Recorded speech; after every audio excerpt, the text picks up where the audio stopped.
Hey, this is part two. This is Chocolate AMUN-RA. The sun rises.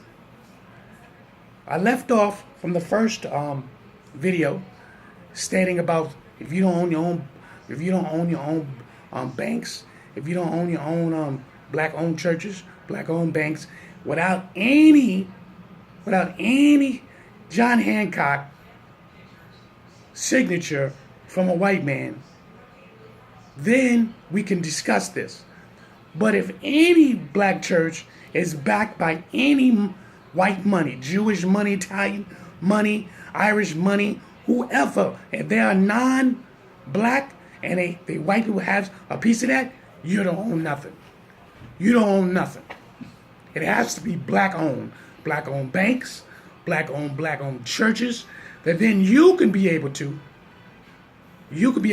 put in whatever spirituality that you want.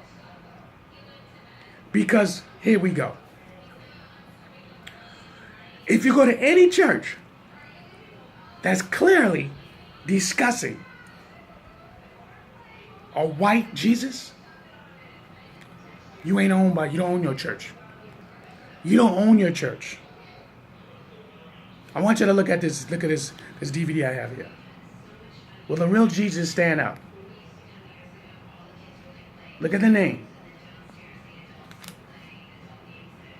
Ushaka Mosa. I seen this video. Ushaka Mosa? Excellent.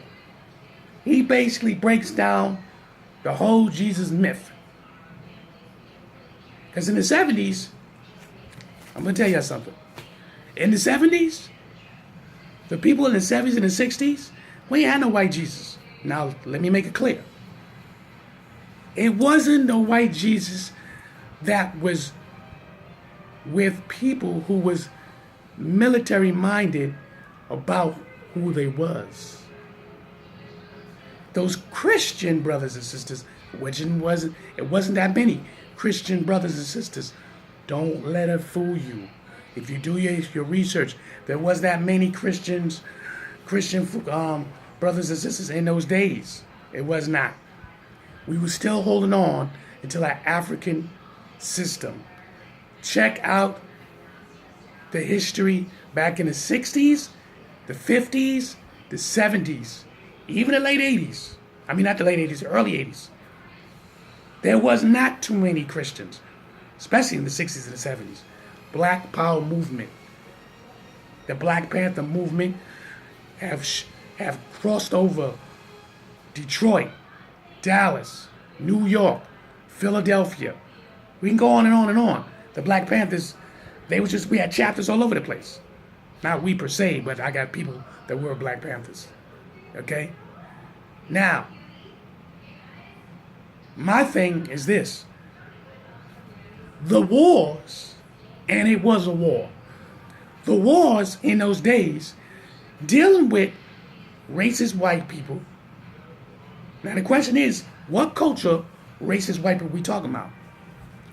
See, we say white and label them as all white. But who was the officers that was controlling in that time? Was it Irish, Italian, Polish? Who was it? Was it the Romans? Was the Greeks? But we know those boys in Europe. So whoever's here in the United States, in any one of these states and these cities that were police officers, and let me give, this is no disrespect, but let's keep it fact. It was clearly, most of them was Polish and Irish police officers. You had Italians too, and guess who else? Jews. The Jews had a problem too, but that's another story. Get back to what I'm saying to y'all.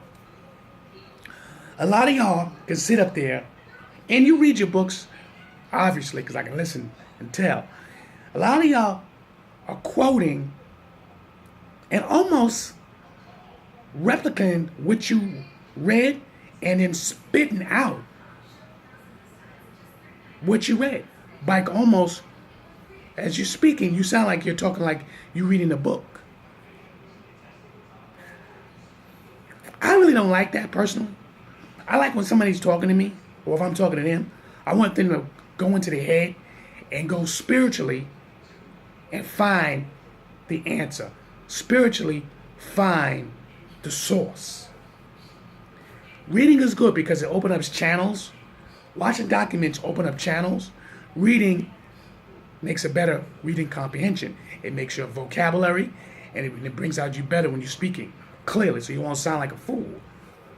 But if you are trying to dissect and find the words and trying to remember the words that you read, to me that doesn't serve the purpose. How are you truly elevating yourself if you're trying to find the words that you read? If you watch my post, I'm not trying to find the words that I read. I'm only going into my spiritual being, my deity, to naturally speak. If I was there, and you can go there, and that's on another realm, but you can go there to any place you want to be. If you meditate, but especially when you go to sleep. But if you meditate and you are practicing a meditation skill, you can flow wherever you want. Now, it doesn't matter if some of y'all go, oh, this guy's just talking a bunch of bullcrap. I say it, and I'll say it, and I'll say it again.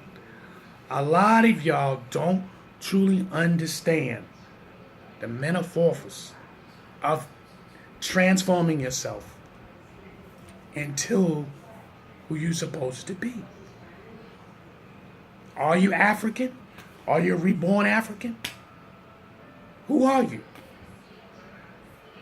You understand? It doesn't matter what group you was in. It doesn't matter where you come from, what religion you started from. Are you a reborn African? See, I'm not about, let me put it this way.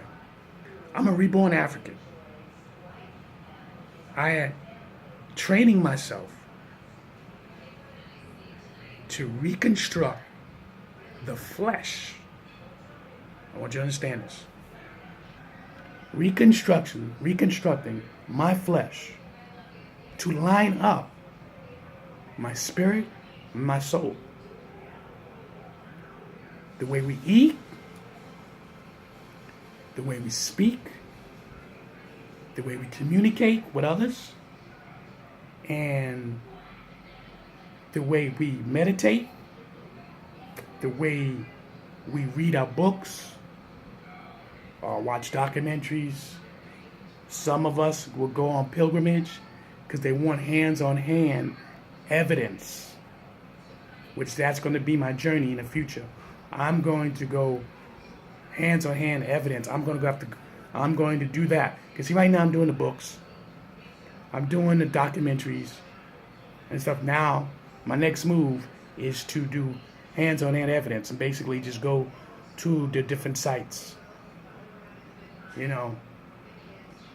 got different places to go to around the world that a lot of brothers and sisters do pilgrimage and go visit. That's going to be the life cracker right there. That's going to transform you. Not saying you go into a higher plane. When you get these people talking about they're on a higher frequency level, listen, all that is good and well, but guess what? If you truly on a higher frequency level, if you really understood the higher frequency level, you know what that really means? It's just an education lesson. It's educated. That's what it means. It's that you decide to better your education. This is good for the flesh. Because watching all that TV all the time, it's not good for the flesh. It's not. So when you hear the terminology, higher frequency, it doesn't mean we're better than you. It's that we're taking on to the next level. The next level of how to become better. You understand? Nobody's saying, oh, you think you're better than me. No one's better than anybody, quite frankly. Because someone knows something else than the other person. And any historian or any anybody who's doing any kind of documentary, if they are studying more than you, Of course, they're on a higher level than you are. They're digging for fossils, and they're out there for 10 to 30 years, and they're finding evidence on whatever they're digging for, and you only digging for let's say 3 and 5 years, and you stop, and you want to take the information and then go with it. Well, guess what? The person's been out there for 10, 20 years, they're automatically going to know more than you, unless they're digging in the wrong spot, and they've been wasting their time. Let's go to part 3. This thing is moving. I am Chocolate AMUN-RA.